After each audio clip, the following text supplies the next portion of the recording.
Today I'm covering the exposure ladder for social anxiety, specifically the one that actually works. I'll talk about why most exposure hierarchies fail, what makes an effective ladder, and how I help clients build their own personalized exposure plan that leads to real, lasting change. If you've ever tried exposure therapy for social anxiety and felt like you were just torturing yourself without getting better, you're not alone. Here's the thing, about 12% of people will experience social anxiety disorder in their lifetime, and it's one of the most common anxiety disorders I treat. And whilst research shows that exposure therapy has a tremendously high success rate for anxiety when done properly, most people attempt it incorrectly and end up more discouraged than when they started. By the end of this video, you'll know exactly how to structure your exposure ladder so it actually reduces your anxiety instead of just making you suffer through uncomfortable situations over and over again. This is where most people get it wrong. So let me share how I help clients build exposure ladders in my practice. In my 12 years running anxiety specialists, I've personally helped people with this kind of thing in almost 10,000 in-person sessions. And I can tell you that the difference between an exposure ladder that works and one that fails comes down to 3 critical elements that most people completely miss. First, let's talk about why the standard exposure ladder doesn't work for social anxiety specifically. Most exposure hierarchies you'll find online tell you to start small, maybe making eye contact with a stranger, and work your way up to giving a presentation at work. Sounds logical, right? The problem is that this completely ignores how social anxiety actually works in your brain. Social anxiety isn't just about being nervous around people, it's about a specific belief system that your amygdala is running in the background. Your brain is predicting that if you do something embarrassing or awkward, you'll be rejected, judged, or humiliated, and that will lead to catastrophic social consequences. The key word there is predicting. Your amygdala is making threat predictions based on beliefs, not reality. Here's what actually matters. So here's the thing most exposure ladders miss. You're not trying to get comfortable with social situations. You're trying to prove to your amygdala that its predictions are wrong.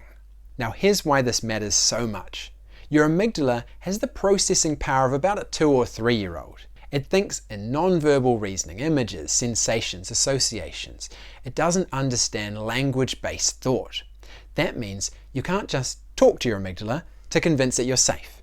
You can't reason with it using logic. You have to show it. You have to give it experiences of situations being safe.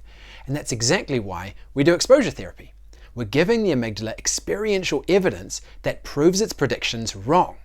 That changes everything about how we structure the ladder. For my clients, instead of just ranking situations from least to most scary, we identify the specific catastrophic predictions their brain is making, and we design exposures that directly test those predictions. Let me give you a real example. I had a client who was terrified of speaking up in work meetings. Most exposure hierarchies would have her start by making a small comment in a one-on-one chat, then gradually increase to speaking in larger meetings.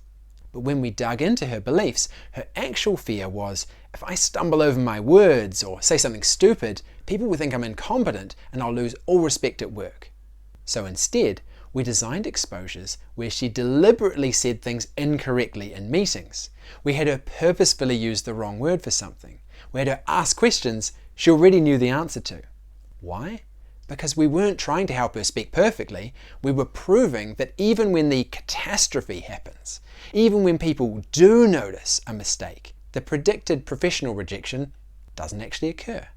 And that's the key. This brings me to 3 elements of an effective exposure ladder for social anxiety. Element number 1, identity-based progression, not situation-based progression. Most ladders focus on situations. Talk to a stranger, give a toast at a wedding, present at a meeting. But social anxiety isn't really about situations, it's about identity threats. Ask yourself, how do I believe I come across to others? Anxious or awkward? Boring? Creepy or weird? Incompetent? These negative beliefs form our self-image, the us that our brain pictures others seeing. When people react to us, we base what we think they're thinking on what we think they're seeing, which is based on our idea of self. It gets very convoluted. And to make matters worse, we don't tend to take in a lot of external information during social interactions, like other people's body language or facial expressions.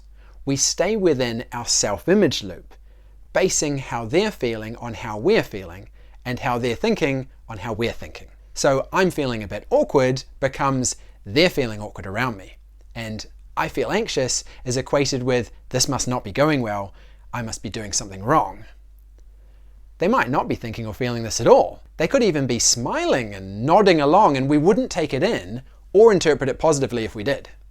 So the exposure ladder needs to be structured around testing this negative self-image and using exofocus to focus outside of yourself to take in what the other person is saying and acting like, their facial expressions, their body language. For example, say my negative self-image was that people at work thought I was annoying and they were bothered by me talking to them. Then my exposure would be to have increasingly long chats with them while actually observing their body language, facial expression, and what they say. Maybe they ask a follow-up question, thus showing interest. Or maybe they do say they really need to get back to work, but I notice that they appear anxious, not annoyed, which challenges the negative belief that they find me annoying, now that I'm taking in external information. Element number 2, drop your safety behaviours, not just do the exposure. Here's where most people sabotage their own exposure work. They do the scary thing, but then they engage in subtle safety behaviours that prevent them from fully learning that they're safe. For example, they'll give a presentation, but spend hours over preparing to make sure they don't stumble on any words. They'll go to a party, but stay glued to their friend the whole time. They'll eat in public, but order food that's impossible to spill. These safety behaviours feel helpful, but they're actually maintaining your anxiety. They prevent you from learning that you'd be okay even without them. So in my practice, when I help people build their exposure ladder, we don't just list situations, we also specify which safety behaviours we're going to drop at each level. Maybe at level 3 on your ladder, you give a presentation without writing out every word in advance. At level 5, you attend a party and deliberately spend time alone, separate from your friends. At level 7, you make a phone call without rehearsing what you're going to say first. This is crucial for progress. Dropping these safety behaviours is just as important as the exposure itself, because every time you drop a safety behaviour and survive, your amygdala gets new data that updates its threat predictions. Element number 3. Reverse the catastrophe. This one's really powerful, but hardly anyone talks about it. Instead of trying to prevent the embarrassing thing from happening, we actually try to make it happen and then observe what actually occurs. Let me give you an example. I had a client who was terrified of blushing in front of people. Her belief was that if people saw her blush, they'd think she was incompetent and weak. So we designed an exposure where she deliberately made herself blush on purpose. We had her run up and down stairs before going into a meeting so her face would be flushed. We had her wear a scarf that made her neck red and hot. What happened? Most people didn't even notice. The few who did notice didn't care. And the catastrophic judgment she predicted, it never materialized. That's the power of reversing the catastrophe. When you pursue the thing you've been avoiding instead of trying to prevent it, you get the clearest possible data about whether your predictions are accurate. Now, let me walk you through how to actually build your own exposure ladder using these 3 elements. Here's the step-by-step process. Step 1. Identify your core social anxiety beliefs. Write down what you're actually afraid will happen. Not just, I'm afraid of public speaking. Dig deeper. What do you think will happen if you mess up during public speaking? What does that mean about you? What do you predict others will think or do? Common beliefs I see are things like, if I appear nervous, people will think I'm incompetent and won't respect me. If I say something awkward, people will think I'm weird and won't want to be around me. If I blush or sweat, people will judge me as weak or broken. If I'm not interesting enough, people will find me boring and won't want to talk to me. Step 2. For each belief, design 3 to 5 exposures that would directly test that belief. These don't have to be real-life goals. In fact, they often shouldn't be. Remember, we're trying to gather data, not perform perfectly.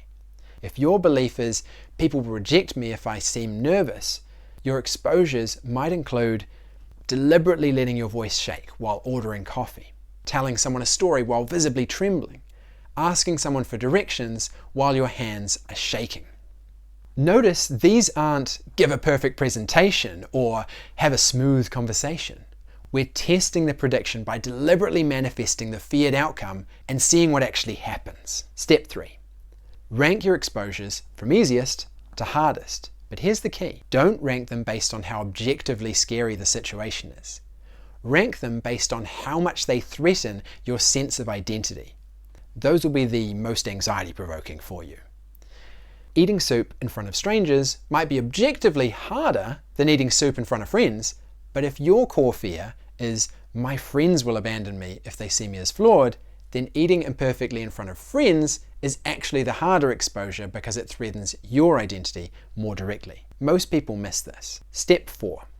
Add in which safety behaviours you're dropping for each level. What safety behaviours are you going to drop? What subtle avoidance patterns are you going to eliminate? Write these down explicitly along with what you will do instead.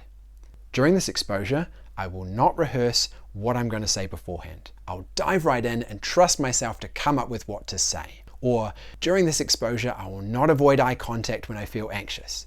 I will make sure to regularly make eye contact.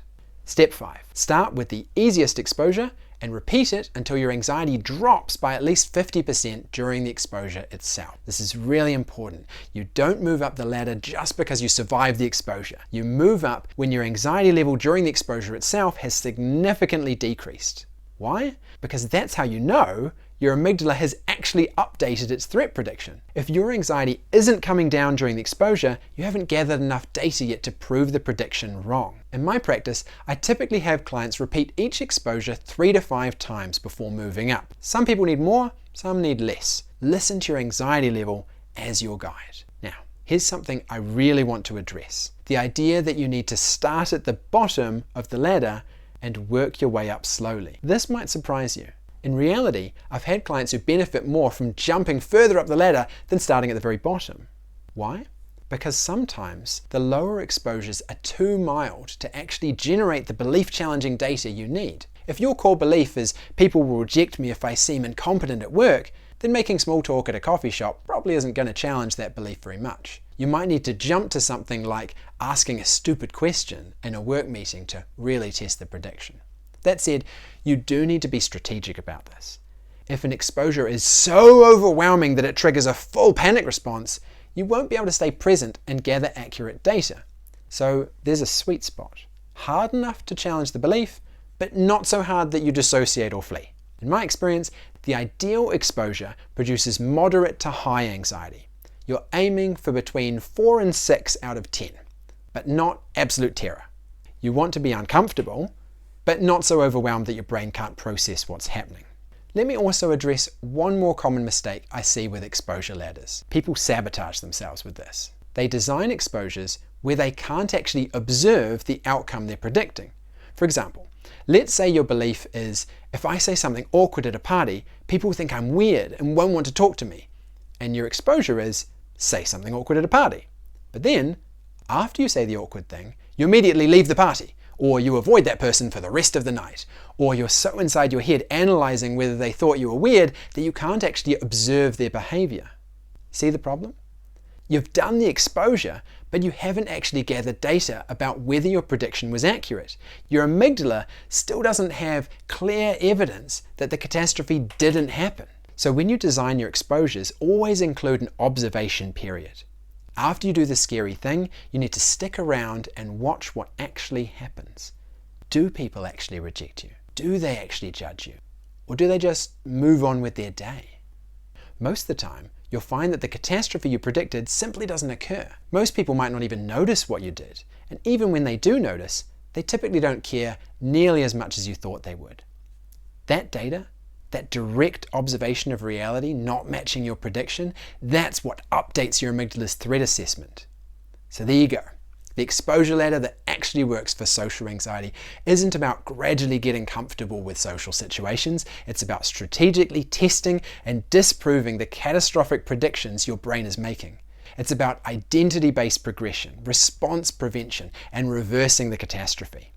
If you want to dive deeper into this, head over to my social anxiety page where I've got more resources on overcoming social anxiety. I'll put a link below. Let me know in the comments what your biggest challenge is with exposure therapy, or what beliefs you're most afraid to test. I'd really love to hear from you. And if this video was helpful, check out my next video on how to stop replaying conversations in your head, because that's a whole topic in itself. So subscribe if you want to hear when that comes out, and I'll see you then.